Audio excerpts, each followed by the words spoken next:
거룩한 주일입니다. 오늘도 우리를 부르신 주님 앞에 온 것입니다. 주님만 바라보면서 온전히 예배하는 시간 되기 바랍니다. 다 같이 묵상 기도함으로 주님 앞에 예배 올려드리겠습니다.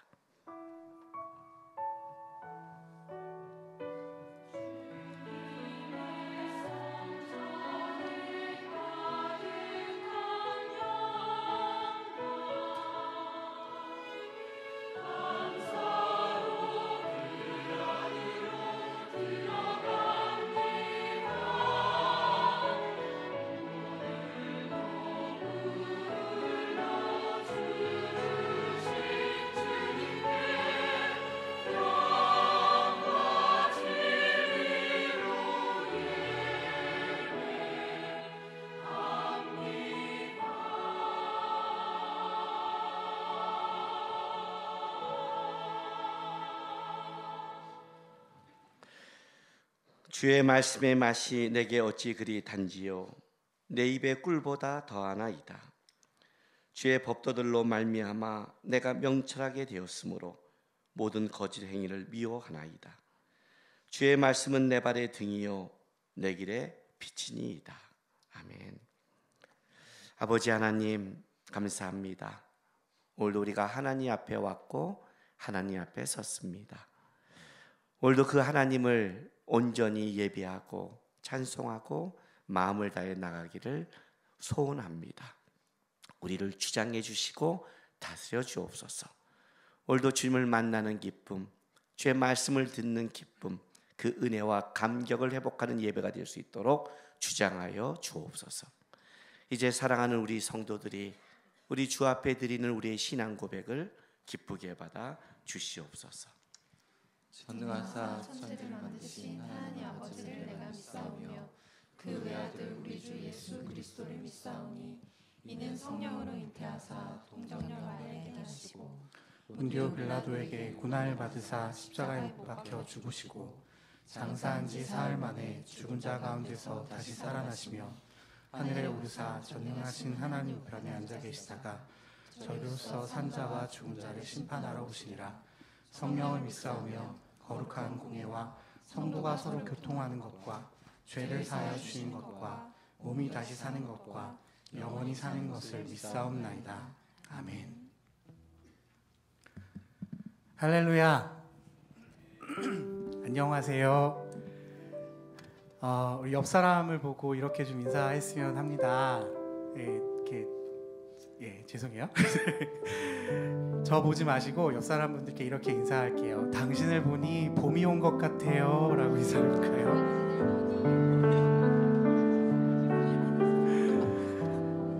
날씨가 참 많이 따뜻해졌습니다. 또 이 봄을 통해서 하나님이 주시는 허락하시는 은혜를 또 기대합니다. 사순절을 지나고 있습니다. 잠깐 이렇게 묵상을 하거나 이럴 때 제가 올해 40이 되었는데 똑같이 그렇게 또 찾아보고 있더라고요. 내가 뭘 잘못했지? 나는 어떤 잘못을 또 이번 한 주 동안 지었지?로 접근을 하더라고요. 우리가 다 알듯이 하나님의 사랑이 우리의 모든 죄악을 이기심을 믿습니다. 우리가 우리의 것들을 돌아보는 시간도 중요하지만 더 깊이 하나님의 사랑을 붙잡고 그 은혜를 깨닫는 기간이 되길 원합니다. 오늘 예배 가운데에서도 하나님의 은혜만 기억하며 하나님만 붙잡으며 주님 앞에 나아갔으면 합니다. 아멘. 그래서 우리 같이 이렇게 마음에 좀 손을 얹고 함께 선포하겠습니다. 나의 어떠함과 상관없이 오늘 하나님을 예배하겠습니다. 나의 어떠함과 상관없이 내가 오늘 주님을 예배하겠습니다. 그렇게 우리 그 고백으로 주님 앞에 서도록 하겠습니다.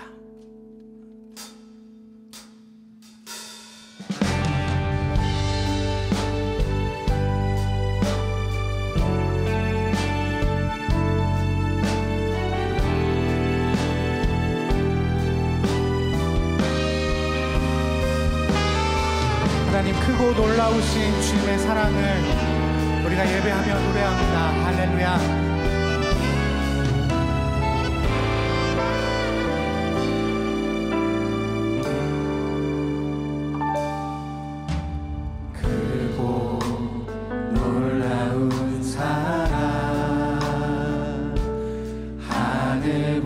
보좌 어리신 주 그는 실로 왕이셨지만 영광 버리고 이 땅에 오셨네. 자기 몸을 비워 종의 모습을 갖추시고 십자가에 달리시어 우리에게 구원을 주셨네. 증량할 수 없는 그 사랑 하나보다 더 깊고 하늘보다 더 넓은 그 사랑 어떤 말로도 표현할 수 없는 그 사랑 하나님 아버지 사랑 나를 살게 하는 은혜. 주님, 우리가 주님의 은혜를 기억합니다. 크고 놀라운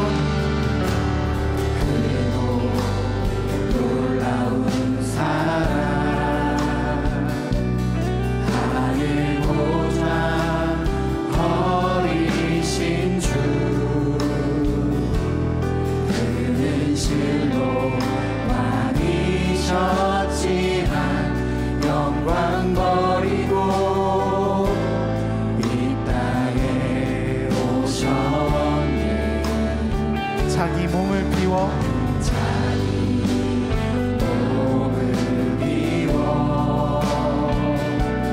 종의 모습을 갖추시고 십자가에 달리시어 우리에게 구원을 주셨네. 아멘. 증량할 수 없는 그 사랑 하나보다 더 깊고 하늘보다 더 넓은 그 사랑 어떤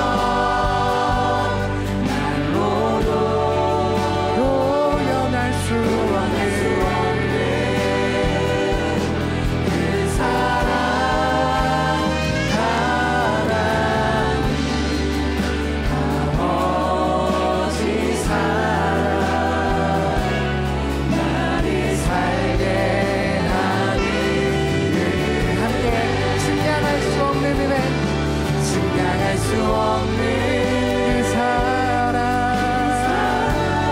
하나보다 더 깊고 하늘보다 더 넓은 그 사랑 어떤 말로도 표현할 수 없는 그 사랑 하나님 아버지 사랑 나를 살게 하는 은혜. 무엇으로도 갚을 수 없으리 아들을 보내신 하나님 사랑 나의 모든 삶 내 생명 바쳐 오직 주만 위해 살리라. 우리 목소리 높여 고백하겠습니다. 증량할 수 없는 그 사랑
주님을 향한 갈급함과 목마름으로 함께 주님 노래하며 나아가겠습니다. 할렐루야. 목마른 사슴이 시냇물 찾아 헤매는 내 영혼, 주님을 간절히 알기 원하네. 구름이 거치며 희망의 태양 떠오른 주 사랑, 내 삶을 환하게 비춰주시네. 주님의 사랑 날 찾아와 어두운 내 눈 밝히시네. 내 영혼 기뻐 노래하네. 주 볼 때 안전한 곳에 날 세우시네. 사슴처럼 뛰게 하네. 무엇을 하든 어딜 가든 주 사랑 나를 인도하네.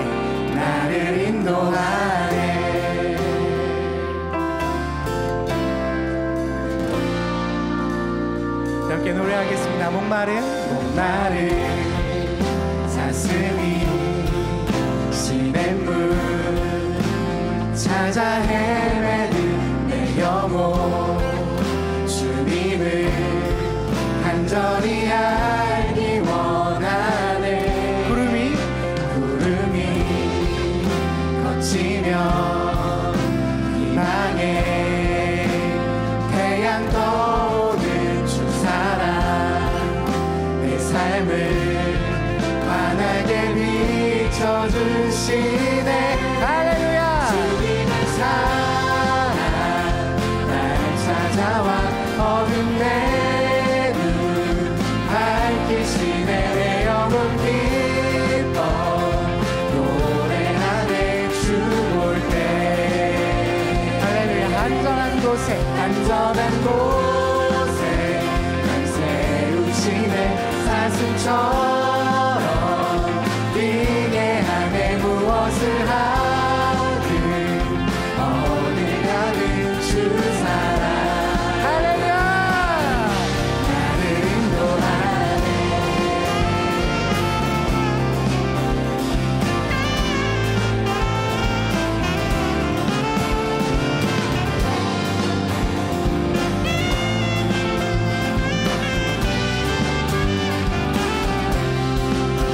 우리 2절에 가서 함께 고백하겠습니다. 날보다 중심을 원하시는 주 나 이제 주님만 사랑하게 하소서. 어느 날 주 앞에 서는 날 주께 말하리. 사는 날 안에 할렐루야. 주님만 사랑했다고 세상이 줄 수 없는 사랑, 내 맘 고동치게 하네. 주 곁에 날 이끄소서. 오 주님, 주님 보기를 주님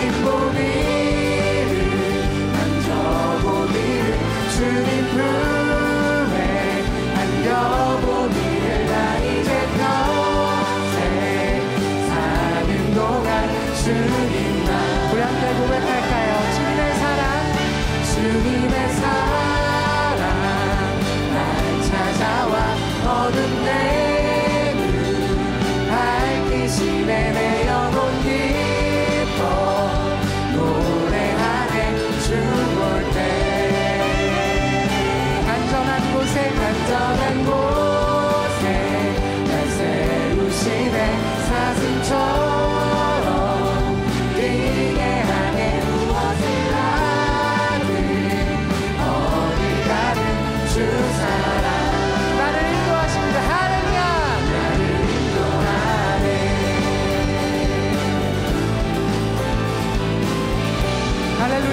주님 행하신 일들로 우리 안에 허락하신 그 구원의 은혜로 주님을 찬양합니다. 할렐루야.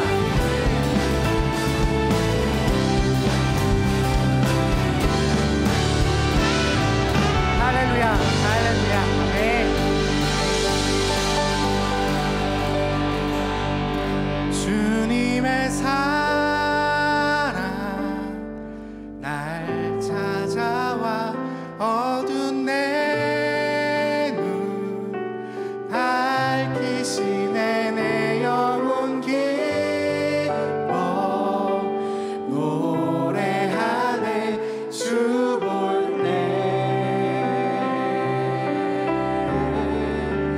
안전한 곳에 날 세우시네. 사슴처럼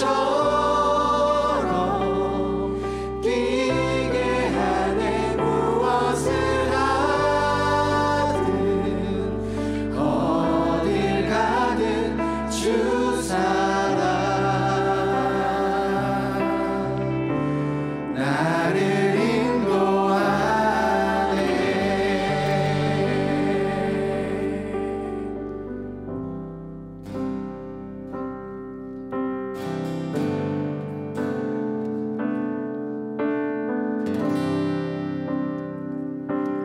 나는 주님께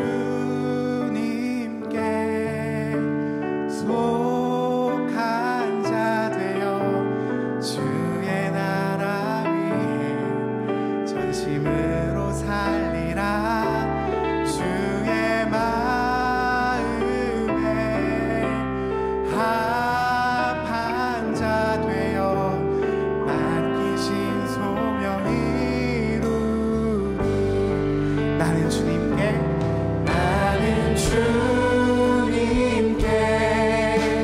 속한 자 되어 주의 나라 위해 전심으로 살리라. 주의 마음에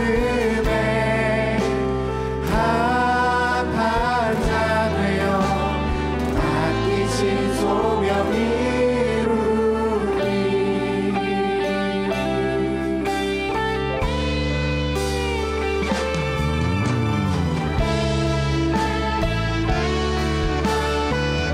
이 땅의 내 삶이 비록 버거울지라도 이 땅의 내 삶이 비록 버겁더라도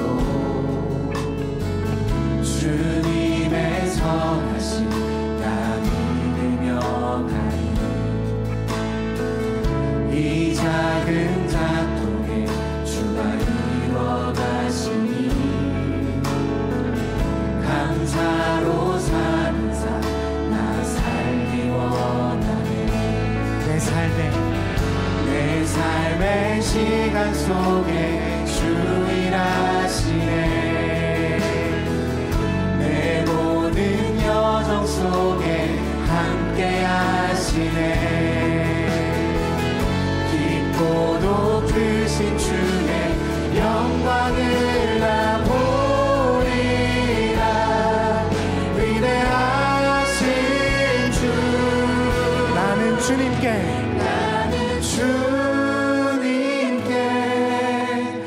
속한 자 되어 주의 나라 위해 전심으로 살리라.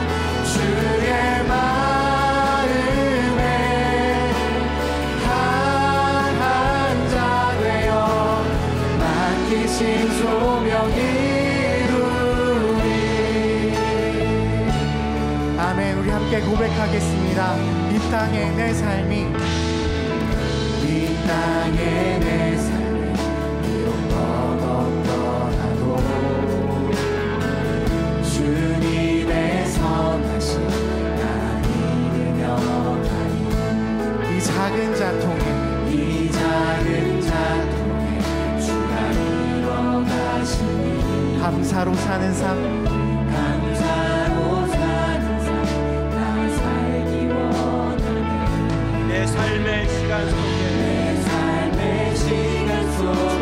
주 일하시네. 내 모든 여정 속에 함께 하시네. 아멘. 깊고도 크신 주의 영광을 나 보리라. 아멘. 위대하신 주. 아멘. 나는 주님께 속한 자 되어 주의 나라 위에 전심으로 살리라. 아멘. 나는 주의 마음에 합한 자 되어 맡기신 소명 이루니. 아멘. 나는 주님께 속한 자 되어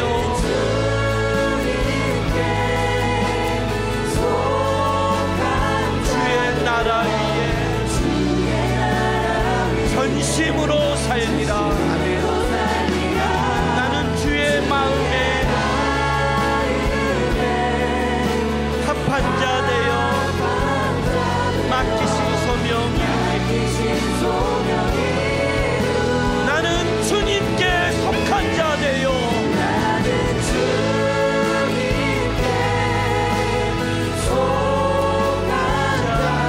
주의 나라 위에 전심으로 살리라. 나는 주의 마음에 합한 자 되어 맡기신 소명 이루리. 이 시간 우리 중보 기도하며 나가겠습니다. 우리 이 시간에 하나님, 이 시대 가운데 주의 말씀의 부흥이 있었으면 좋겠습니다. 교회의 부흥이 아니라, 겉모습의 부흥이 아니라 하나님의 말씀이 흥황했으면 좋겠습니다.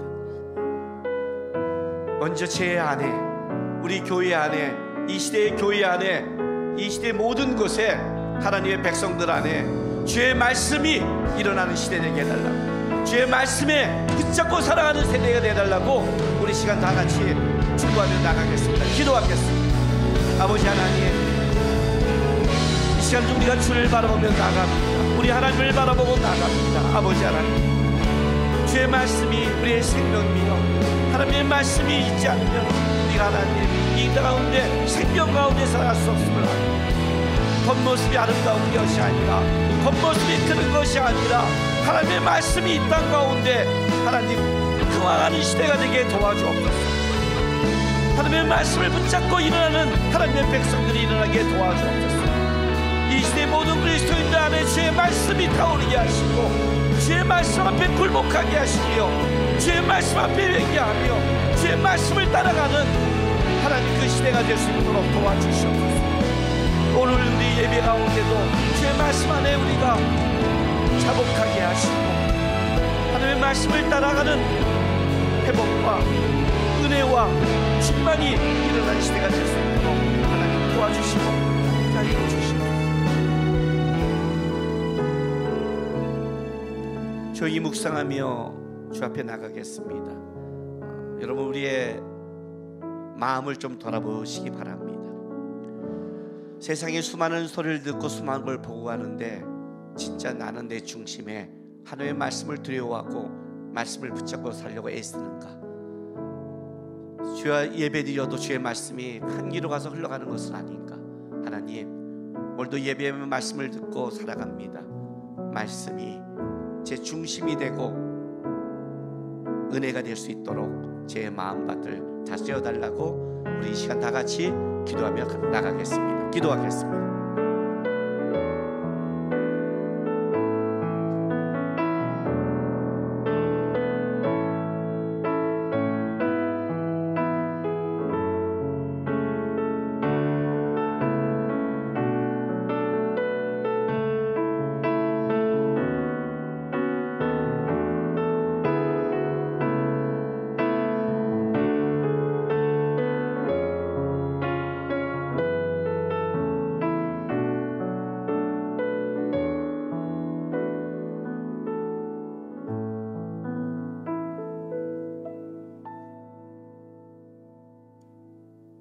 내가 그리스도와 함께 십자가에 못 박혔나니 그런즉 이제는 내가 사는 것이 아니요 오직 내 안에 그리스도께서 사시는 것이라.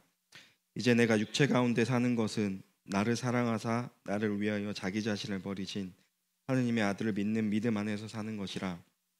하나님 감사합니다. 죄로 죽을 수밖에 없는 존재이고 하루하루 죽음의 길을 갈 수밖에 없는 저희들이지만 하나님의 은혜와 사랑으로 예수 그리스도를 믿는 믿음 안에서 살아가게 하심을 감사합니다. 그리고 오늘도 시간과 장소와 상황을 허락하셔서 이 시간 예배를 통해 하나님께 영광 돌리게 하심을 감사합니다. 우리를 위해 십자가에 못 박히신 예수님의 고난을 묵상하며 사순절의 기간을 보내고 있습니다. 사순절 기간을 보내며 십자가 부활에 대한 감사와 은혜를 기억하게 하시고 하나님의 은혜가 예수 그리스도의 순종을 통해서 온전히 드러난 것을 마음 깊이 새기는 시간이 되게 하여 주시옵소서. 하루하루 완악하고 교만할 수밖에 없는 저희들이지만 예수 그리스도의 삶과 고난을 묵상하는 시간이 되게 도와주시옵소서. 끝날 것 같지 않았던 코로나라는 긴 질병의 시간이 하나님의 은혜로 끝을 향해 가고 있는 것 같습니다. 코로나 시대를 지나며 코로나 이전 시대 때에는 너무나 당연히 여겼던 예배에 대해서 다시 한번 생각하게 됩니다. 나의 의지와 나의 열심으로 매주 교회에 나와 예배를 드린다고 생각했지만 이 예배당에 나와 예배를 드릴 수 있는 것 또한 하나님의 은혜였음을 느끼게 됩니다. 코로나는 종식되고 우리의 기억 속에서 점점 잊혀져 가겠지만 이 예배를 주관하시고 우리를 인도하시는 하나님의 은혜는 잊지 않게 도와주시옵소서. 매주 우리의 노력으로 나오고 있다고 생각했던 예배의 자리가 하나님의 도우심 없이는 나올 수 없는 자리임을 매주 묵상하고 감사함으로 예배를 드릴 수 있게 도와주시옵소서. 우크라이나 러시아 전쟁 가운데 하나님의 긍휼이 있기를 기도합니다. 1년 전 시작된 이 전쟁으로 군인과 민간인 수만 명이 죽거나 다쳤으며 우크라이나인 수백만 명이 난민이 되어 살아가고 있습니다. 고통 속에 살아갈 수밖에 없는 이 나라를 긍휼히 여겨주시고 하루빨리 이 전쟁이 종식되게 도와주시옵소서. 주님 교회를 위해 기도합니다. 말씀 안에서 자라나고 이 땅과 이 세대에 주신 하나님의 사명을 온전히 감당하는 주님 교회가 되게 도와주시옵소서. 하나님의 믿음이 온전히 이어지는 통로의 역할을 하게 하시고 다음 세대를 위해 중보하고 다음 세대 청년과 아이들을 세워가는 교회가 되게 도와주시옵소서. 점점 개인화가 되어가는 사회를 살아가는 청년 세대가 함께할 수 있는 공동체가 되게 하시고 자신만이 힘이라 외치는 이 세상을 살아가는 아이들이 하나님의 주권을 배우는 은혜가 있게 하시옵소서. 말씀을 전하시는 목사님 가운데 하나님의 은혜가 있기를 기도합니다. 목사님의 생각과 입술을 주관해 주시고 하나님의 말씀과 은혜가 온전히 전해질 수 있게 도와주시옵소서. 성도들도 하나님의 말씀을 통해 은혜를 체험하게 하시고 그 말씀에 순종하며 살아가게 도와주시옵소서. 찬양으로 하나님께 영광을 돌리는 찬양대의 찬양 가운데 함께해 주시고 그 찬양이 저희의 고백이 되게 도와주시옵소서. 자격 없는 우리를 자녀 삼아 주시고 죽음으로 하나님의 사랑을 확증하신 예수님의 이름으로 기도합니다. 아멘.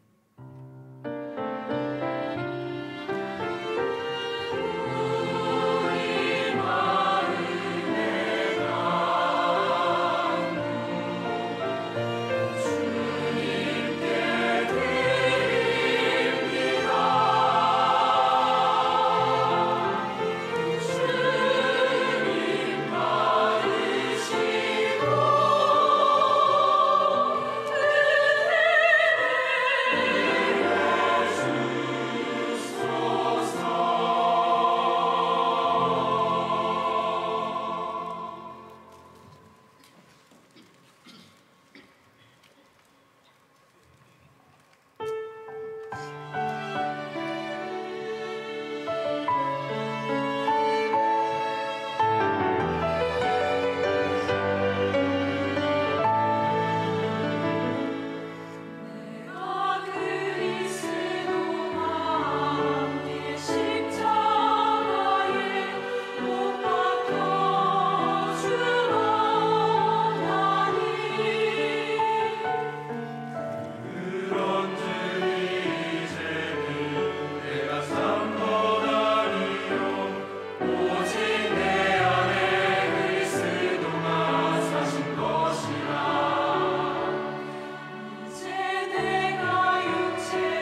기도하겠습니다.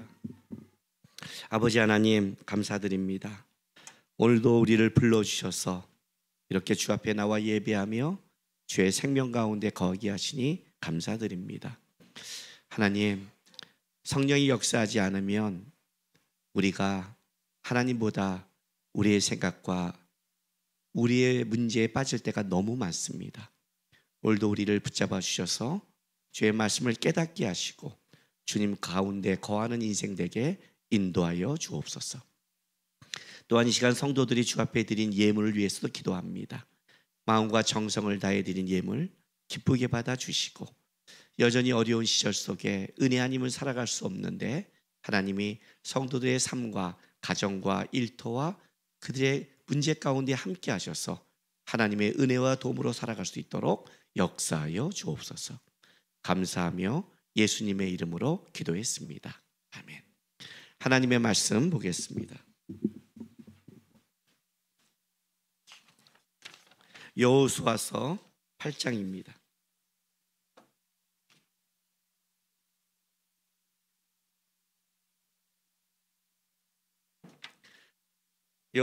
하나님의 말씀 여호수아서 8장 30절에서 35절까지 한 절씩 교독하겠습니다.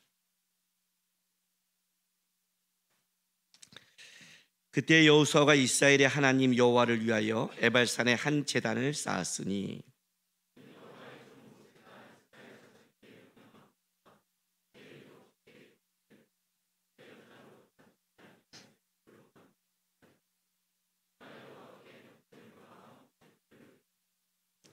여호수아가 거기서 모세가 기록한 율법을 이스라엘 자손의 목전에서 그 돌에 기록하매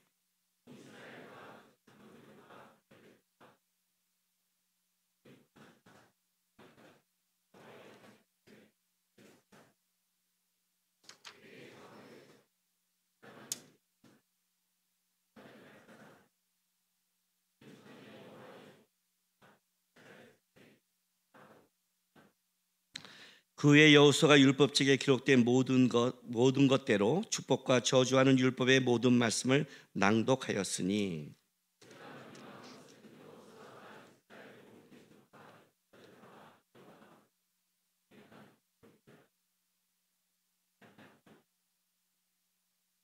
아멘. 오늘 거룩한 주일이죠. 일주일에 한 번씩 이렇게 7일에 한 번씩 주일이 돌아와서 예배하는 게 어떻게 예배가 기다려 주시고 주일이 기다려 주시고 감격적으로 기다려 주십니까? 아니면 6일 동안 열심히 살았는데 이런 또 주일이 와갖고 열심히 그러십니까? 하나님이 천지를 창조하시고 인간이 타락하기 전에 6일 동안 일하고 7일째는 안식일로 정했습니다. 그리고 그 안식일에는 하나님 앞에 나와 예배하며 하나님과 깊은 관계로 들어가게 만드셨습니다. 안식일의 주인은 하나님이시지만 안식일은 사람을 위해 주셨습니다. 그렇죠? 그렇다면 하나님이 7일째 안식일을 준 것은 사람을 위해서 준 겁니다. 이게 창조의 법칙입니다. 왜 하나님이 7일째마다 타락하기 전이니까 하나님 앞에 깊은 온전한 관계를 갖고 있는 아담과 하와를 왜 꼭 7일째마다 하나님 앞에 깊은 관계를 맺는 안식일을 주셨을까요? 만약에 아담과 하와가 선악과를 먹지 않고 하나님의 법칙대로 했다면 아담과 하와는 분명히 하나님이 원하는 대로 성화됐고 자랐을 겁니다. 그렇죠? 그렇다면 7일에 한 번씩 예배한다는 게 얼마나 중요한지 아시겠어요? 하나님이 그렇게 세팅한 거잖아요. 여러분들이 6일 동안 어떠한 삶을, 어떠한 어려움을, 어떠한 실망함을 겪을지 모르겠지만 주일에 온전히 예배하고 온전히 주일 하나님 앞에 붙잡고 거하기만 한다면 여러분 6일 동안 살아갈 힘과 은혜를 얻을 수 있는 겁니다. 하나님이 7일째 하나님과 관계를 맺도록 했으니까. 얼마나 주일이 중요한 거예요. 실제 신앙생활하는 성도를 보면 주일만 온전히 지키는 성도들은 그래도 무너지지 않습니다. 물론 하나님 앞에 깊고 헌신하고 나가는 사람들은 그 은혜가 있을 때, 우리가 한 번씩 이런 경험이 있다고 그랬죠. 쟤 저러다 신학하는 거 아니야? 쟤 교회 직원이야? 성도야? 막 목사님처럼 월요일만 쉬고 화요일 나오고 수요일 나오고 목요일 나오고 금요일 나오고 와서 그럴 때가 있잖아요. 막 어떤 때 은혜가 막 자라고 그럴 상황이 있잖아요. 어떤 때는 목사님보다 더울 때도 있고 그럴 때가 있어요. 그렇게 그럴 때가 있지만 평생은 그러지 않죠. 이 목사의 세계로 가지 않아 평생을 그렇게 할 수 없죠. 근데 주일만 제대로 지킨다면, 무늬만 예비하는 쇼윈도우 성도가 아니라 진짜 주일에 하나님과 깊은 관계와 예배와 봉사와 이 안에 성도의 교제를 깊게 하고 돌아간다면 버틸 수 있는 거예요. 왜 그럴까요? 왜 이렇게 주일이 중요할까요? 다른 말로 할게요. 내가 다른 표현을 쓸게요. 왜 하나님은 우리가 세상에 나가서 싸울 때 7일째는 하나님 앞에 와서 세우도록 하셨나? 이걸 말하고 싶은 거예요. 7일째 와서 주님께 예배하래. 여러분, 주님이 뭐가 아쉬워서 여러분에게 7일째 예배를 받아야 그분이 더 만족하고 충만하겠습니까? 하나님의 영광은 충만한데 왜 하나님은 7일째 꼭 우리를 주의 전으로 나와서 세우게 하셨는가? 이것만 알아도 우리가 주일을 그렇게 소홀히 하지 않고 주일을, 예배를 준비가 달라져요. 제가 6월 전에 우리 교회 한 이벤트를 하려고 합니다. 주일에. 어떤 이벤트냐면 11시가 땡 되면 문을 잠그고 본당에 못 들어오는 이벤트를 하려고 합니다. 그때 늦게 오신 분들은 밖에서 예배 드리거나, 그게 기분 나쁘면 옆에 있는 교회 가서 예배 드리시면 됩니다. 이벤트를 좀 내가 하려고 그래요. 옛날에는 안 들어오게 하고 좀 했더니 슬슬 제가 외국 나가서 영상으로 오게 예배 드리는데, 예배 드리는 게 찬양하다 싹 여기를 찍어주는데 그때도 계속 들어오는 거예요. 보기가 안 좋더라고요. 안 되겠다. 이벤트를 해야겠다. 문이 닫히는 이벤트. 그 문이 닫힐 때 이런 기분을 하세요? 다른 교회에서 예배 드리지. 그런 못된 마음 말고 천국 문이 닫히면 내가 못 갈 수 있구나, 이런 느낌. 딱 닫히면서 당신은 오늘 선택받지 못했습니다를 문에 딱 붙여놓으려고요. 그걸 보면 느낌이 싸잖아요. 이 이벤트를 좀 하려고 그래요. 왜요? 주일만 잘 보낸다는 게 뭔지 아세요? 왜 하나님이 7일째 우리를 하나님 앞에 세우게 하셨는가? 이게 굉장히 중요해요. 오늘 이 여호수아서의 이 전쟁 가운데 있는 이 본문은 이스라엘 백성들을 축복의 산인 그리심산과 저주의라고 말하는 에발산에 세워서 그 사이에서 말씀을 선포하는 과정입니다. 근데 이 축복과 저주를 선포하는 이 말씀의 과정이 언제냐면 오늘 30절에 보면 이렇게 시작합니다. 그때 여호수아가 이스라엘의 하나님 여호와를 위하여 에발산에 한 제단을 쌓았으니, 제단, 예배란 말이죠. 그때가 언제예요? 바로 이잖아요. 아이성의 전쟁이 승리로 끝났을 때. 다른 말로 할게요. 그때가 언제냐면 이거예요.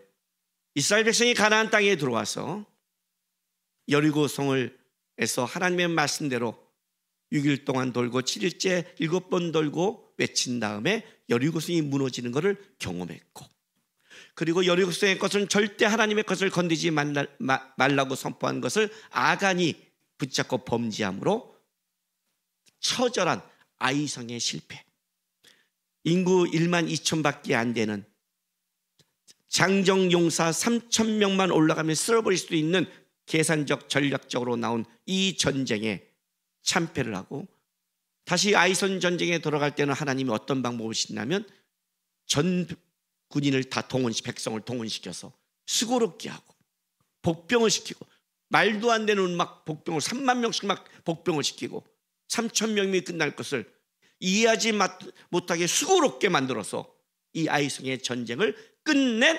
그때에라고 이거예요. 바로 그때 그리진 신산에 6지파의 대표가 올라가고 에발산의 6지파의 대표가 올라가며 그 가운데 긴 세겜 골짜기에 언약궤가 서고 거기서 레인들이 축복과 저주의 말씀을 하면 거기에 아멘으로 답하는 것을 세우게 했다는 거예요. 말씀 앞에. 왜 하나님이 이때 이걸 했을까요? 이렇게 볼 수 있죠. 여리고의 전쟁 속에 이스라엘 백성이 순종했다. 이것 동안 열심히 하나님의 말씀대로 순종했다. 그리고 그 난공불락의 요새가, 그렇게 점령할 수 없는 어려운 요새가 그대로 7일 만에 무너져 버렸다. 하나님의 순종하면 이런 역사가 있다. 그런데 3,000명이면 끝날 그 아이성, 작은 성, 이 성의 악원의 범죄로 말미암아 너희가 하나님의 말씀을 어기로 말미암아 실패했다. 그 실패가 너를 뭘 만들어냈냐면 이렇게 너희가 수고롭게 살아가는 인생이 되었다. 그러니 이제부터 가나안의 본격적인 전쟁에 들어가기 전에 다시 니네 와서 하나님의 말씀을 들으면 축복을 받고 아니면 저주를 받는다. 다시 이거를 세우고 정신교육을 하고 그리고 나서 보낸다. 맞죠? 근데 과연 아이성의 전투에 만약에 순종해서 성공했다면 여기서 저주의 말씀을 들었을까 안 들었을까요? 만약 그대로 순종했다면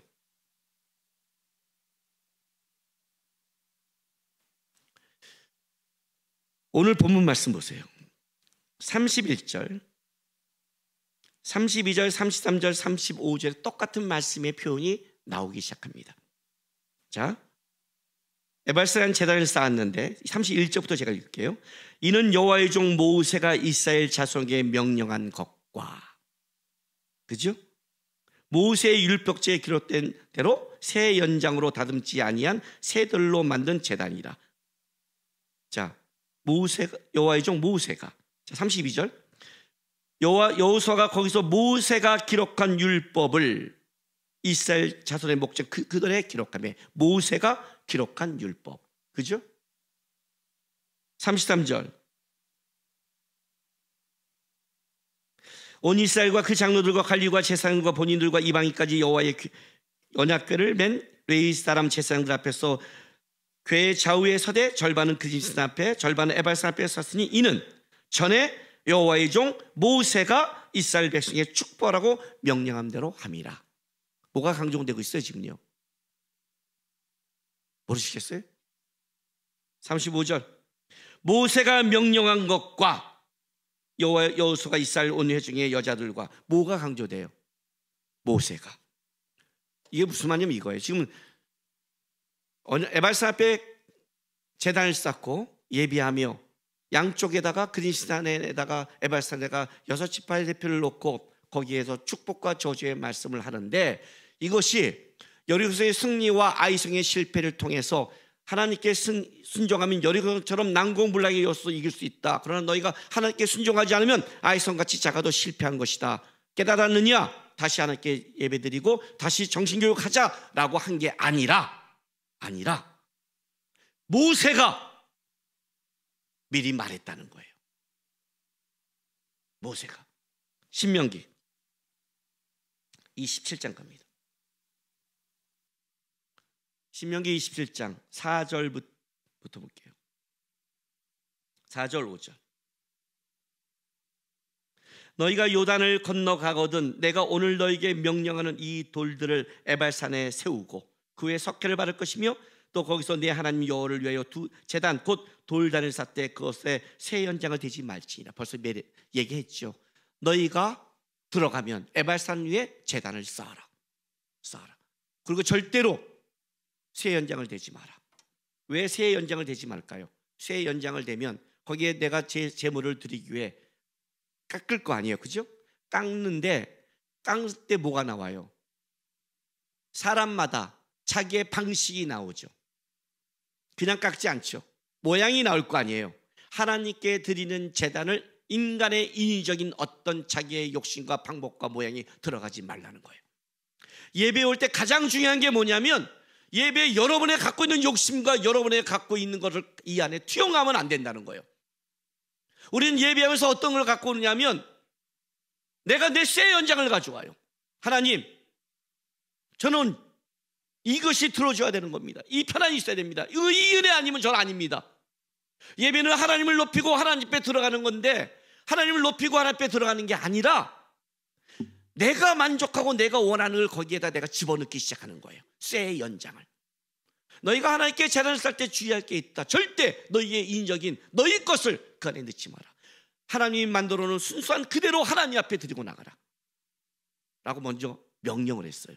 그리고 나서 이 17장 11절부터 15절 보세요.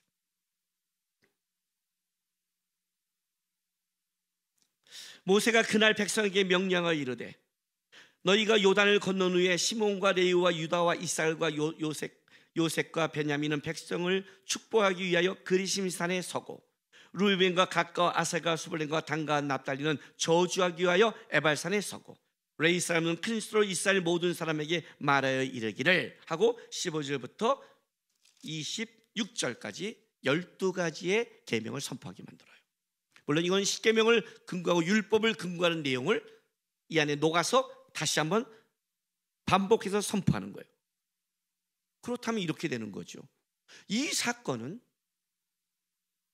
여리고성에서의 승리와 아이성의 실패를 겪고 나서 여호수아가 다시 하나님 앞에 얘네를 세워야겠다. 다른 말로 할게요. 여러분이 세상에 나가서 살다가 어떤 때 은혜 받고 하나님의 말씀대로 순종했고 받았는데 하나님의 말씀을 순종하지 않아서 세상에서 문제를 다 당하고 나서 목사님이 안 되겠다. 여러분 이건 부응해야겠습니다. 다시 말씀해서 그렇게 살면 안 됩니다 라고 가르치려고 한 게 아니라 이거는 모세가 벌써 이스라엘 백성이 가나안 땅에 들어갈 때 너희는 에발산에 간다면 꼭 제단을 쌓고 거기에서 그린시단에 6지파를 세우고 에발산에 6지파를 세우고 그 가운데서 율법, 축복과 저주의 말을 선포하라 라고 명령된 말씀이랄까. 이거는 무조건 서야 되는 거예요. 다른 말로 할게요. 여리고성의 순종과 만약 아이성에서 순종해서 아간의 범죄가 없이 아이성에 순종했어도 서야 되는 것이고 여리고성에서도 만약에 말씀대로 하나님께 순종하지 않고 혼난 다음에 여리고성을 정복하고 아이성을 정복했다 할지라도 서야 되는 우리의 성공과 실패, 인간의 갖고 있는 상황과 조건이 아니라 무조건 하나님이 서야 되는 명령과 계획이었다는 거죠. 왜? 그린시단과 에발산은 왜 축복과 저주의 산이라고 한다면 에발산이 조금 더 높아요. 940m 정도 되고 그린시단은 한 840m 가까이 돼요. 조금 안 돼요. 그런데 그린시단이 남쪽에 있어요. 에발산이 북쪽에 있어요. 그래서 이 그린시단이 남쪽에 있어 갖고 이 에발산을 막아요. 빛을 막아서 그린시단은 숲이 많고 풍부해 보이는데 에발산은 거의 돌산이에요. 이 에발산, 에발이라는 뜻은 나무 잎이 없는 이런 뜻이에요. 나무 잎이 없는 벗겨진 돌산. 그러니 어떻게 돼요? 딱 봤을 때 여기는 숲이 많으니까 축복의 산 같이 보이고 여기는 벌써 그늘졌고 숲이 없고 돌산이니까 여기는 저주받은 느낌. 그래서 에발산을 보면 저주받은 딱 그 자체를 보면 그렇게 느끼는 산인 거예요. 이 산을 가나안 땅에 이스라엘 백성이 들어가기 전에 알고 있었다는 거죠. 그죠? 계획됐단 말이에요. 그러니까 벌써 여리고성의 전쟁과 아이성의 전쟁 후에 세우겠다고 하나님은 계획해 놨다는 거예요. 지도 한번 보여주세요. 자, 어저께 열심히 또 여러분이 그냥 말하면 안 들어가니까 또 성경 깊게 얘기하면 여러분도 하나님의 수면에 깊게 잠들까 봐 이렇게 PTV를 띄면 보잖아요. 보이세요? 밑에 사해는 보이죠? 사해의 바로 위가 쭉 강을 따라가면 길갈이라고 보이죠? 바로 왼쪽에 여리고, 아이, 실로 쭉 가면 그림산, 에발산, 세겜이에요. 어떻게 이스라엘 백성들이 진군하냐면 다음 거 보여줘요. 좀 커졌죠? 길갈에서 다음 여리고로 가는 거예요. 그리고 아이, 그리고 세겜. 그 위에 에발산과 그림산이 보여요. 보이세요? 이 진군의 역사, 이건 가는 순서예요. 무조건 이렇게 갈 거를 알고 있었고 들어가자마자 제단을 쌓고 축복과 저주를 낭송한 게 아니에요. 하나님은 여리고성의 전쟁과 아이성의 전쟁 후에 세우려고 작정하셨던 거예요. 이유가 있겠죠. 왜 여리고성과 아이성의 전쟁 후에 세우려고 작정했을까? 다음 보여주세요. 자, 크게 볼게요. 그린산이 밑에 있어요. 이 산이 에발산을 막는 거예요. 그 사이에 세겜이에요. 밑에서 골짜기에서 제사장이 법궤가 있고 외치는 거예요. 그러니까 골짜기라니까 942시라고 생각하지 마세요. 그렇게 상상력이 없으면 큰일 나요. 낮은 이렇게 골짜기도 올라가면 낮은 골짜기가 있죠. 바닥까지 아니라 레인의 말이 들릴 만한, 그리고 위에서 아멘으로 답하고 백성들은 있는 모두가 이 골짜기에 세우는 거예요. 길갈과 여리고와 아이를 통해 그리스도로 가는 이 길목을 알고 있었고, 이거는 모세 때 벌써 예언된 말씀이에요. 그러니까 오늘 그때라는 것은 단순하게 아이성 전쟁의 실패 위에 섰다는 것이 아니라 이 그때는 이제 여리고성과 하나님의 말씀을 따라 여리고성의 전쟁과 아이성을 다 지나고 드디어 모세가 말씀한 대로 한 그 시점이 온 그때를 얘기하는 거예요. 안 보여줘도 돼요. 이해됐죠? 왜 이때를 시점으로 했을까요? 도대체 왜? 여기서 축복과 저주의 말씀이 선포되는 거예요. 왜 저 에발산에서는 집안은 좀 억울하겠죠? 그 기분이 좀 찝찝하겠죠, 그죠? 거기 서서 넌 저주에 아멘 하라고 하면 찝찝할 거 아니에요. 그럼 여섯 지파는 버렸을까요? 그렇지 않아요. 여러분, 야곱의 축복 중에, 야곱의 창세기 49장의 축복 중에 축복 같은 축복은 어디냐면 요셉하고 유다밖에 없어요. 나머지 자식들은 축복이 아니라 꼭 저주 같아요. 그러나 이걸 부정적 축복이라고 그래요. 부정적 축복은 이런 거예요. 긍정적 축복과 부정적 축복이 있는데, 긍정적 축복은 어떤 걸 말하냐면 이렇게 한 거예요. 너 정직하면, 너 열심히 살면, 너 선하게 살면 복 받을 거야. 이게 긍정적 축복이에요. 부정적 축복은 이거예요. 너 그렇게 거짓말하면 망한다. 너 그렇게 다른 사람 거 건드렸다가 너 큰일 난다. 너 감옥 간다. 이거는 부정적 축복이에요. 이거는 그렇게 하지 말라는 뜻이에요. 그의 분량대로. 왜냐하면 우리가 하나님 앞에 갈 때는 양쪽이 다 있어야 된다고 그랬죠. 거룩이라는 건 이런 뜻이라고 했어요. 거룩은 하나님을 닮아간다고 해요. 그러나 하나님을 닮기 위해서는 어떻게 돼요? 내가 버려야 될 게 있죠. 내가 거룩하기 위해서 뺏어가는 것들. 오늘 내가 주일날 예배 올는데 내가 다른 약속과 그걸 벗어버려야 오는 거잖아요. 그래서 부정적인 게 있는 거예요. 이게 버리고 온전히 쫓아야 온전해지는 거지. 왔는데, 주일날 여기 왔는데, 몸은 왔는데 마음은 어디 있어요? 저 골프장에 있으면 50%밖에 역사를 못할 거 아니에요. 여기서요 50%밖에. 그래서 부정적 축복과 긍정적 축복이 다 있는 거예요. 오늘 이게 똑같은 거예요. 양쪽에 다 세웠어요. 다 세웠어요. 그리고 외치는 거예요. 이스라엘 백성들의 삶을 한번 생각해 볼게요. 우리는 성경을 볼 때 성경의 삶을 보지 않기 때문에 느낌이 없는 거예요. 여러분이 이스라엘 백성이라면 어땠을까요?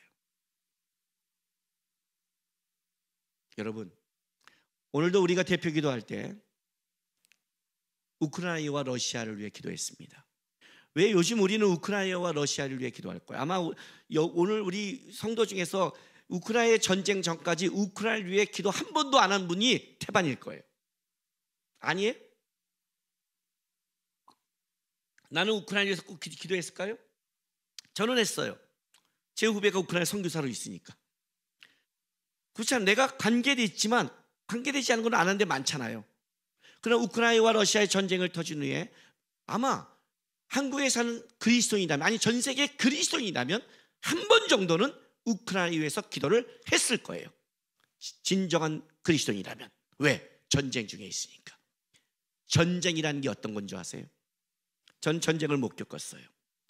그러나 전쟁을 겪은 우리 어머니의 얘기를 들으면 삶이 완전히 달라요. 전쟁은 우리가 지금 생각하고 살아가는 모든 것을 다 바꾸는 거예요. 오직 생존만을 생각해요. 우리 어머니가 평생에 귀가 닳도록 저한테 한 말이 있어요. 전쟁만 아니었으면 니네 아빠 안 만났대요. 감사하죠. 저희가 태어났으니까. 하나님이 저를 선택하기 위해 전쟁을 일으켰나 봐요. 전쟁은 끔찍한 거예요. 그죠? 생존이 걸려요. 목숨이 걸린다고요. 여러분이 나가서 세상에 싸우는 정도는 여기에 끼지도 못해요. 전쟁이라는 것은. 이스라엘은 전쟁 중에 있어요. 전쟁 중이에요. 끔찍한 삶의 한가운데 있다고요. 전쟁 중에 자기 생명을 위해 살아가는 게 이기적이라고 생각하세요? 저는 몸이 다 약하지만 그중에 약한 곳이 폐예요. 태어날 때 폐렴을 알았대요. 태어날 때 잠만 자서 어머니가 몰랐는데 나중에 제가 초등학교 가서 600m를 뛰는데 뛰다가 못 모르고 제가 단거리를 잘 뛰니까 똑같이 쫙 뛰는데 400m 때 기절을 해버렸어요. 벼랑간 놀았더니 숨이 턱 막혀서 기절했어요. 그리고 찍었더니 폐 한쪽이 까만 거예요. 그래서 지금도 저는 어디 가서 폐를 찍으면 이걸 설명을 해야 돼요. 그렇지 않으면 다시 찍으라고 그래요. 폐에 문제가 있으니까. 폐가 약해요. 그래서 저는 어디를 못 하냐면 사우나탕을 못 들어가요. 이 숨이 막혀요. 그래서 제가 청년 때 이런 고백을 한 적이 있어요. 한번 들어가서 숨이 막히길래 하나님 혹시 그럴 일은 없겠지만 혹시 내가 어디 끌려가서 너 예수 믿냐 안 믿냐 할 때 저 사우나탕에 넣으면 일단 나오기 위해서 안 믿는다 하고 나온 다음에 믿을게요. 농담으로 그런 적이 있어요. 숨이 너무 막혀서. 그래서 저는 탕을 좋아해요. 전쟁 중에 내 생명 때문에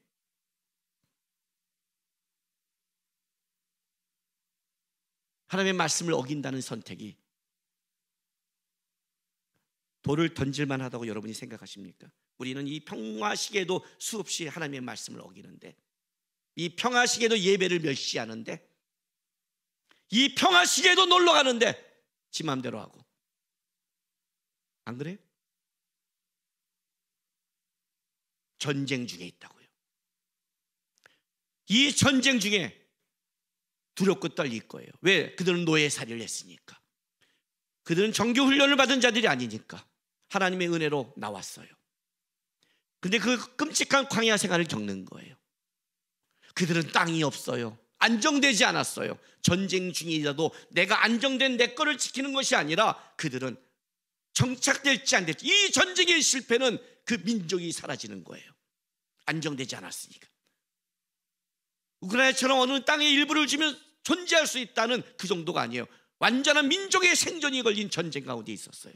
그런데 하나님이 어떻게 역사하시냐면, 애굽에 나올 때는 그렇게 모세의 지팡이로 10가지 표징과 재앙으로 애굽을 박살내던 하나님이, 그냥 지팡이 하나면 끝냈던 하나님이 놀랍게 광야에서 나오기 시작하고, 이 전쟁 중에는 하나님의 지팡이 하나로 끝낸 게 아니라 철저히 이들을 전면에 내세운 거예요. 말씀대로 순종하라는 걸 전면의 삶에 내세운 거예요. 근데 이 삶이 단순한 게 전쟁 중의 삶이에요. 실패하면 죽는 거예요. 생명을 내 걸고 맨 앞에 네가 몰아넣어버린 거예요. 가고 싶겠냐고요, 거기를. 그리고 요단강을 건너 가나안 땅에 들어온 거예요. 여리고성 앞에 전쟁을 보여주는 거예요. 난공불락의 요새, 꺾을 수 없는 성, 오래오래 이 전쟁하는 몇 달 얼마 갈지 모르는 이 성을 7일 만에 순종하는 대로 외침으로 무너뜨려 버렸어요. 긍지를 가졌겠죠. 그리고 그 다음 아이성을 봤는데, 이 아이성은 어떤 성이냐면 자기가 상대할 수 있는 성이었어요. 여리고성 같은 성이 아니라 3,000명이면 됩니다. 근데 여기서 끔찍한 패배를 보는 거예요. 그리고 여기서 끔찍한 훈련을 받았어요. 이스라엘 백성 안에 뭔가 있었겠죠. 와, 말도 안 되는 성이 하나님의 말씀대로 순종하니 무너지더라. 한 방에 날아갈 수 있는 성이 하나님의 걸 건드렸더니 안 되고 우리가 모두가 전적으로 순종해야 겨우 승리하더라를 깨닫게 한 후에 세웠다는 것은 하나님은 여리고와 아이성의 전쟁을 격관 위에 세우려고 미리 작정한 거죠. 작정한 거죠. 아이성의 실패를 알았을까? 그럴 수도 있다고 생각해요. 하나님이니까. 그러나 여리고성과 아이성이 진짜 순종하고 전쟁에서 승리했다 해도 이것은 서야 되는 예고된 것이라는 거죠. 왜 세웠을까요?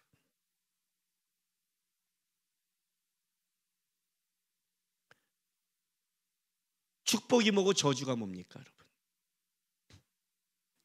여러분, 축복이 뭐고 저주가 뭐라고 생각하십니까? 세상에도 돈 많이 벌고 잘 나가면 축복이고 그렇지 않으면 저주라고 생각하십니까?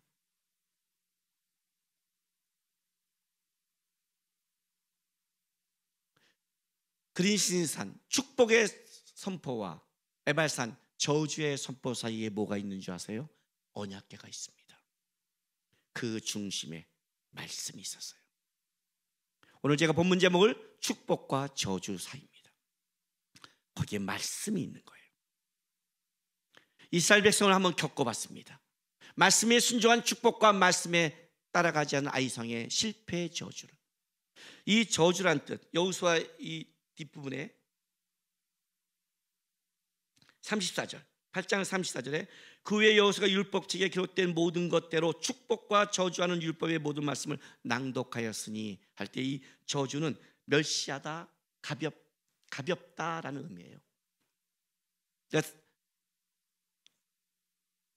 1차적인 의미는 이런 거죠. 하나님이 여러분을 멸시하고 하나님이 여러분을 가볍게 여기는 게 저주죠. 그러나 뒤집어 엎으면 이런 거예요. 여러분이 하나님을 가볍게 여기고 여러분이 하나님의 말씀을 멸시하는 게 벌써 저주받은 상태죠. 내가 저주받은 상태냐 아니냐를 아는 방법이 이거예요. 이걸 좀 더 의미 있는으로 들어간다면, 1차적인 의미가 좀 더 깊게 들어간다면 마땅히 이뤄야 할 곳에 이르지 못하는 그 상태를 얘기한대요. 하나님이 원하는 마땅히 이뤄야 될 그 상태에 가지 못한 것, 그게 저주예요. 이 대학교를 가려면 이 점수가 필요한데 지금 내가 열심히 공부했고 점수를 올렸는데도 아직 그 점수에 이르지 못하면 못 들어가는 거죠. 그 원하는 점수에 이르어야 들어가는 거잖아요. 그 상태. 나도 열심히 신앙생활 노력했어, 열심히 갔어, 그거 말하는 게 아니라 하나님이 원하는 상태에 이르지 못하는 것. 다시 말할게요. 하나님의 기대에 미치지 못하는 상태. 그 상태를 저주라고 그래요. 하나님의 기대에 미치지 못하는 상태. 아비나 어미를 나보다 더 사랑한 자가 내가 합당치 아니하고, 이 합당치 아니하는 가치가 없다는 뜻이라고 했지요. 나보다 네 어미나 아비나 나보다 너 다른 걸 더 사랑하는 그 나에 대한 사랑은 나에게 가치가 없다. 그런 사랑은 내가 원하는 사랑에 미치지 못했다. 나를 가볍게 여겼다. 나를 멸시했다. 그런 의미를 갖고 있는 거예요. 그 자체가 뭐예요? 저주받은 상태라고 얘기하는 거예요. 요한복음 9장 39절 보겠습니다. 요한복음 9장 39절.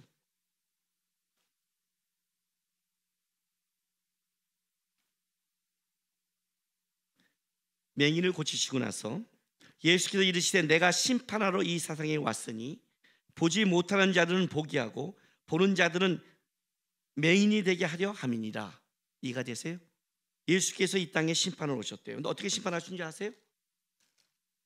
예수를 본 자들은 심판받지 않아요. 예수를 보지 못한 자는 벌써 심판에 있는 거예요. 예수님이 그로부터 지옥에 보내서가 아니라 예수를 믿지 않는 게 심판 가운데 거한 거예요. 벌써 예수님이 있는 것 자체가. 요한복음 3장 18절 보세요. 그를 믿는 자는 심판을 받지 아니하는 것이요 믿지 아니한 자는 하나님의 독생자 이름을 믿지 아니함으로 벌써 심판을 받은 것이니라. 이해가 되세요? 심판이라고 생각하니까 여러분이 이 땅에서 아직 그 심판이 구체적으로 이루지 않았다고 해서 슬슬 넘어간다고 생각하지 마세요. 내 안에 말씀이 없는 게 심판이에요. 말씀이 중간에 있는 거예요. 예수가 이 땅에 있는데 예수를 모르는 게 심판인 거예요. 예수를 아는 게 축복인 거예요. 말씀이 있는데 말씀 가운데 내가 말씀을 받고 말씀 안에 살아가려 애쓰는 게 축복이에요. 여러분이 축복받은 사람인가 아닌가를 보는 아주 기준은 간단해요. 마음밭에 말씀에 대한 싸움이 있는가, 말씀 때문에 우는가, 말씀을 쫓으러 가는가, 이 말씀 아니면 안 되는가, 이 고민이 있는가, 기도가 있는가, 탄식이 있는가, 그 마음밭은 축복의 밭이기 때문에 그걸 하는 거예요. 그 축복의 밭이 30배, 60배, 100배에 따라 열매는 다르겠지만 어쨌든 그것이 이 마음밭이 그런 거예요. 돌짝밭, 길밭, 가시덤불밭이 뭐예요? 말씀이 싹트지 못하는 특징을 갖고 있잖아요. 셋 다 특징이 말씀이 부러졌지만 말씀이 열매 맺지 못한다는 특징을 가지고 있잖아요. 내가 말씀이 뿐데 말씀이 들어오지 않아. 말씀을 몇 시에, 지금 여러분의 이 마음속에 말씀에 대한, 예배에 대한 은혜가 없다면 그게 회개할 거고 그게 무서운 거란 말이에요. 무서운 줄 모르고 살아가는 것, 내가 저주받았는데 저주받지 못하고 살아가는 것. 그래서 성경에 가장 무서운 저주의 병을 문둥병이라고 그래요. 감각을 상실하는 병. 감각을 상실해서 내가 저주받았는데 저주받은 줄 모르는 것. 그래서 내 입을 알아도 네 귀라도 들어라. 그래서 문둥병자에만 특별히 요구하는 것. 부정하다, 부정하다, 부정하다, 부정하다. 평생을 외치고 살아라. 왜? 너는 감각이 없으니 들어서 네 입으로 저주받았다는 걸 깨달아. 하나님을 간구해라. 이 말을 하고 있는 거예요. 어느 순간 여러분의 말씀에 대한 은혜와 사랑이 사라진다면 두려워하셔야 돼요. 축복과 저주는 말씀이 그 가운데 있는 거예요. 그 말씀을 따라가면 축복이 되는 거고 말씀을 따라가지 않으면 저주가 되는 거예요. 왜 하나님이 일주일에 한 번씩 우리를 여기에 세울까요? 왜 예배에 세울까요? 왜 창조의 법칙에 7일에 한 번씩 세울까요? 6일 동안 열심히 살아가요. 하나님이 다시 부르는 거 세우는 거예요. 그래서 뭐라는 거예요? 너의 축복이 내 안에 있다. 선악과를 먹지 말라는 하나님의 말씀을 지키는 게 네가 지금 축복받는 이유다. 네가 이 축복을 누린다 할지라도 선악과를 먹지 말라는 이 계명 어기면 너는 저주를 받을 것이다. 아담과 하와가 그 선악과를 먹음으로 끔찍한 시대가 열려버렸어요. 끔찍한 시대가 열렸어요. 그렇지만 하나님은 여전히 우리를 7일째 주일에 세워요. 주일은 뭐예요? 안식일 다음 날, 다시 안식을 허락한 날, 다시 예수가 회복한 날을 세워서 이렇게 말하는 거예요. 너희가 6일 동안 세상에 끔찍한 전쟁 중에 있을지 모릅니다. 실제 우리는 전쟁 중에 있거든요. 우리 삶이 전쟁이잖아요. 그러나 그 전쟁 중에 있을 때 기억해라. 여리고성을 기억해라. 여리고성과 아이성을 통과하고 하나님이 세웠어요. 이해가 되세요? 여러분의 6일 동안은 전쟁 가운데 살아가고 다시 에발산과 그리스산처럼 이 자리에 와서 하나님 앞에 다시 말씀을 듣고 축복과 저주 사이에 하나님의 말씀이 있다는 걸 깨닫고 다시 말씀을 붙잡고 나간다면, 그 고민을 한다면 여러분은 축복의 삶을 살아가겠지만, 그렇지 않으면 나는 세상에 끌려가는 저주의 삶을 살 수밖에 없다고 얘기하는 거예요. 그래서 여리고성과 아이성의 다음에 벌써 모세는, 하나님은 계획해놨어요. 이제 본격적인 가나안 땅의 전쟁에 나갈 것이다. 본격적인 네가 세상을 점령하고 나갈 것이다. 명심해라. 그 중심에 하나님 앞에 서서 제단을 쌓고 여호와의 말씀에 붙잡혀 가지 않는다면 너가 세상에서 전쟁에 승리한 것 같지만 승리가 아니다. 저주다.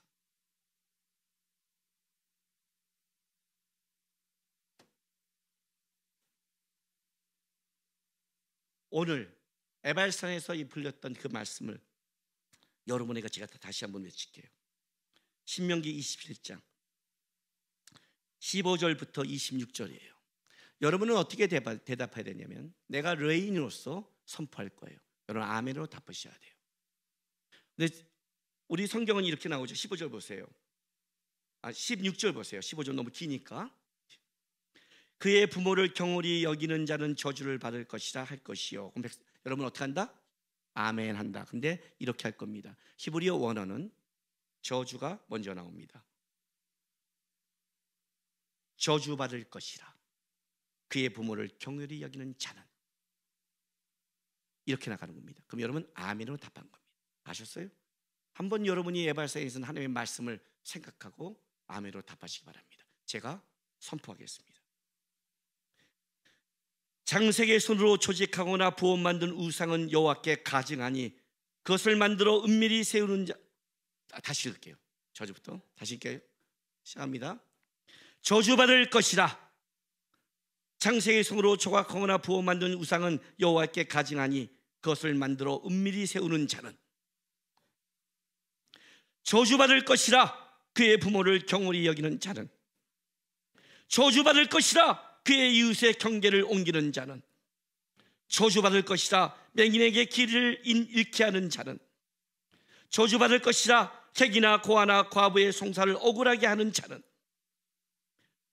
저주받을 것이라 그의 아버지의 아내와 동침하는 자는, 그의 아버지의 하체를 드러내는 자는, 저주받을 것이라 짐승과 교합하는 모든 자는, 저주받을 것이라 그의 자매 곧 그의 아버지의 딸이나 어머니의 딸과 동침하는 자는, 저주받을 것이라 장모와 동침하는 자는, 저주받을 것이라 그의 이웃을 암살하는 자는, 저주받을 것이라 무죄한 자를 죽이고 뇌물을 받는 자는, 저주받을 것이라 이 율법의 말씀을 실행하지 않는 자는. 이해가 되세요? 그러면 여러분이 세상에 나가서 이렇게 싸우세요. 혹시 모함한 자가 있고, 혹시 뇌물 받고 법을 어기는 자가 있고, 혹시 악한 자가 승리한 거 보일 때 왜 하나님은 어디 계십니까? 하지 마세요. 저것이 저주받은 거였구나. 쟤는 저주의 인생을 살다가 끝나는구나. 하나님 어디 계세요? 라고 하지 말고 그게 저주였구나. 하나님, 저는 아멘하며 그렇게 살지 않겠습니다. 하나님이 축복과 저주를 실행하는 그날을 기대하면서 오늘 악한 자들, 오늘 말도 안 되는 자들, 오늘 세상이 끔찍하게 간다 해도 그 저주의 물결을 저는 불쌍히 여기면서 하나님의 말씀에 아멘하며 말씀을 따라가며 말씀을 사랑하며 말씀대로 살아가는 축복의 삶을 살아가도록 하나님의 말씀 앞에 서겠습니다. 그렇게 살아간다면 여러분 축복의 사람이 되고 여러분의 가정과 여러분의 삶과 여러분이 거하는 것에는 하나님의 축복이 임하는 거예요. 하나님이 말씀 앞에 세웁니다. 앞으로 주일에 올 때 이렇게 생각하세요. 6일 동안 애쓰며 싸우고 실패하고 아이성의 실패가 있다 할지라도, 여러분의 여리고성의 승리가 있다 할지라도 나의 기쁨과 나의 실패에 빠지지 않고, 주님, 저는 다시 약속한 대로 주님 앞에 씁니다. 여기서도 다시 축복과 저주의 말씀 안에 하나님의 말씀을 붙잡고 언약궤 앞에 말씀배 하나님 앞에 서서 다시 축복의 삶을 사는 결단과 삶을 살아내겠습니다. 그 마음으로 주일에 하나님 앞에 서시고 말씀 앞에 아멘 하면서 말씀을 따라가는 여러분 되시기를 바랍니다. 기도하겠습니다. 하나님, 축복과 저주를 세상의 것으로 보지 않게 도와주십시오. 혹시 보게 된다면 제가 회개할 수 있는 마음을 주십시오. 왜냐하면 내 눈이 벌써 세상이 갔기 때문에 나도 모르게 기준이 틀어졌기 때문입니다. 그것이 끔찍한 저주로 가고 있다는 것을 불쌍히 여기며 저는 하나님의 말씀 앞에 서고 그 말씀을 따라 축복의 길을 걷는 성도 되게 해달라고 우리 시간 다 같이 다짐하며 나가겠습니다. 기도하겠습니다. 거룩하신 아버지 하나님 감사합니다. 오늘도 우리를 다시 불러주셔서 감사합니다. 이스라엘 백성들을 에발산과 그 집시단에 세운 것처럼 오늘도 우리를 주님의 예배에 세우셔서 우리가 주의 말씀을 듣고 예배하며 하나님 앞에 서게 하신 축복의 백성으로 삼아주신 것을 감사합니다. 주님, 이스라엘 백성처럼 주의 말씀에 아멘으로 반응하는 자 되게 도와주옵소서. 이스라엘 백성처럼 하나님의 말씀을 따라가는 자가 되게 도와주옵소서. 이스라엘 백성처럼 축복과 저주의 사이에 하나님의 말씀이 있다는 것을 보게 하시고 우리도 그 말씀을 따라 하나님의 축복의 길을 걷는 자에게 인도하여 주시옵소서.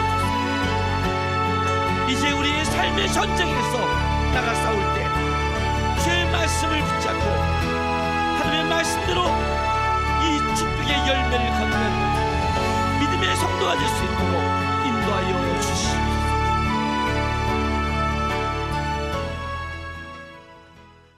아버지 하나님, 감사합니다.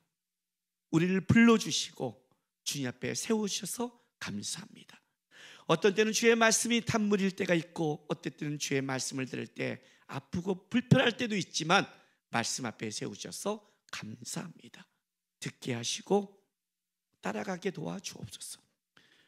축복의 산 그리스도산과 저주의 산 에발산에서 그 말씀을 듣는 이스라엘 백성처럼 오늘도 우리도 매주 주님 앞에 세워서 주의 예배하며 말씀을 듣게 감사합니다. 아멘하며 말씀을 끝까지 따라가서 축복의 열매를 걷는 성도되게 축복하여 주옵소서. 감사하며 예수님의 이름으로 기도했습니다. 아멘. 광고 드리겠습니다. 오늘은 사순절 셋째 주일입니다. 말씀과 기도로 경건하게 보내시기 바랍니다. 세례식이 4월 2일 주일에 있습니다. 학습 세례 입교 대상자는 로비에 비치는 신청서를 작성해서 신청하시기 바랍니다. 진청 올레 및 기도회가 2부 예배 후에 311호에서 있습니다. 주차 공간이 많이 부족합니다. 주차위원 안내위원의 말을 좀 따라주시고 혹시 밖에 주차한다면 오른쪽 한 줄로 주차하시고 전화번호를 남겨주시면 급한 일이 있을 때 연락할 테니까 전화번호도 남겨주시기 부탁하겠습니다. 일부 광고 있습니다. 예배 후에 임시당회가 있습니다. 장로님들 제 방에서 식사 후에 모시기 부탁드리겠습니다. 둘러선교 소식입니다. DT 지금 진행 중에 있습니다. 온라인 오프라인 다 진행 중인데 잘 마치도록 기도 부탁하겠습니다. 해외에 있는 선교사 사역자를 위해 기도 부탁드리고요. 2023년 둘러스 바이블 스터디 아브라함에 대해서 유튜브에 띄어 있으니까 보시고 공부하시기 바랍니다. 마커스 워시 목요 예배가 매주 7시 30분에 말년생 광천교회에서 있습니다. 예배 이번 방학을 전후로 해서 확실히 코로나가 우리의 정신적인 데서 해방이 된 것 같습니다. 방학 때 2월 달에 초등학생부터 아이들이 오더니 계약을 했고 이제 방학 때 아이들이 그렇게 오지는 않지만 예배에 오는 집중도와 모임이 확실히 달라졌습니다. 저는 마커스에 계속 현재 목요창이 18년째인데 언제까지 하나님이 허락할지 모르겠지만 딱 한 가지 마음을 갖고 설교합니다. 말씀이 뿌려져서 언젠간 다음 세대에 말씀에 부흥이 있기를 소망하는 마음으로 하고 있습니다. 그래서 여러분도 기도해 주시고 또 언제 또 마커스에 성령의 기름 부음이 있을지 모르니까 어느 날 터지면 그때부터 역사거든요. 참여하시기 바랍니다. 시간 날 때. 자꾸 말씀 앞에 예배 앞에 쓰는 것이 우리의 중심을 잡는 은혜가 됩니다. 만약 내가 그 시간이 없다면 영상으로라도 참 눈과기를 말씀 앞에 세우시기 바랍니다. 교회 일정입니다. 4월 2일 종료주일이고요. 성례식이 있고 고난주간 성금요일 4월 7일에 있습니다. 기도회가 있습니다. 본당에서. 그다음에 부활주일입니다. 참고하시기 바랍니다. 네. 마지막 찬송은 주님 약속하신 말씀 위에서 546장 찬송 정했습니다. 하나님의 말씀 위에 굳게 서겠습니다 하고 고백하는 마음으로 찬송하시고 여러분 조금만 주일날은 시간을 조금만 앞에 당기시기 바랍니다.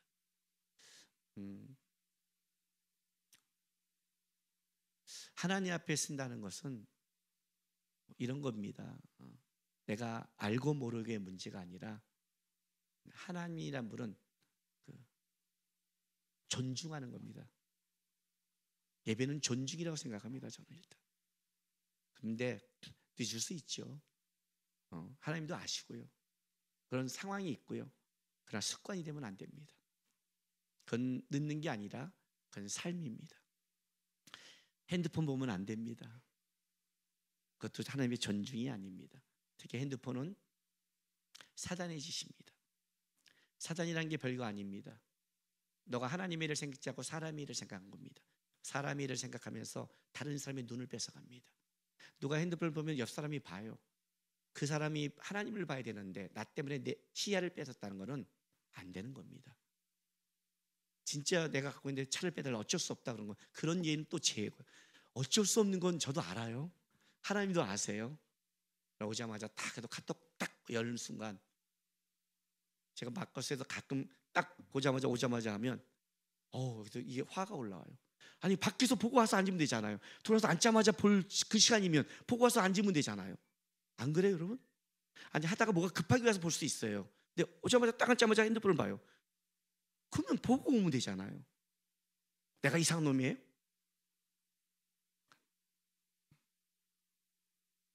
하나님을 존중하십시오 여러분. 존중하는 겁니다. 주일날 예배는 존중이에요. 일찍 오려고 하고 열심히 찬양하려고 하고, 내 가사가 맞고 안 맞고가 아니라 하나님께 드리는 거니까 음을 모르면 가사라도 보고, 그 태도와 자세 속에 그게 축복의 열매를 맺은 사람이고 하나님이 역사하는 거예요. 아셨죠? 고백하는 마음으로 찬송하겠습니다. 주의 약속하신 말씀 위에서.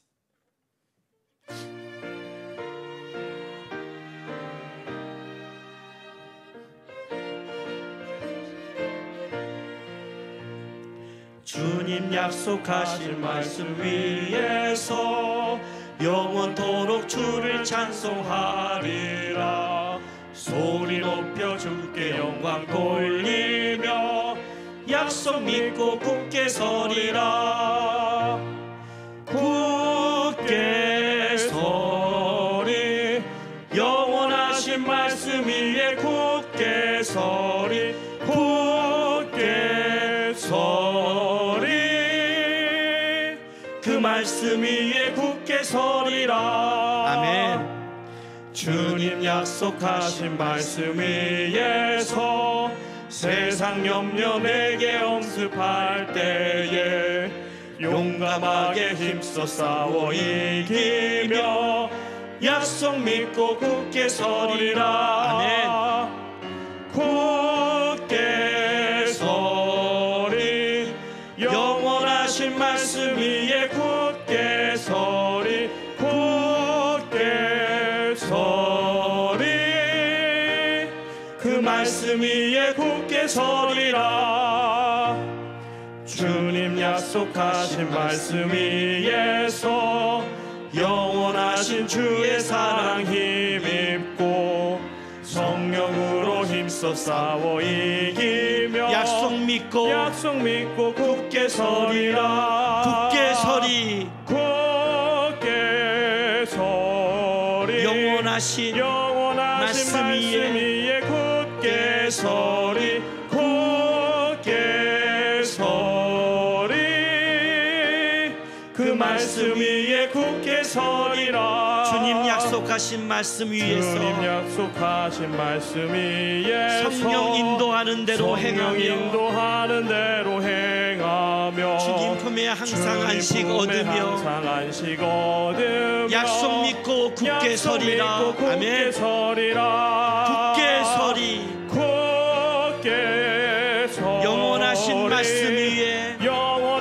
말씀 위에 굳게 서리. 굳게 서리, 그 말씀 위에 굳게 서리라. 아멘. 기도하겠습니다.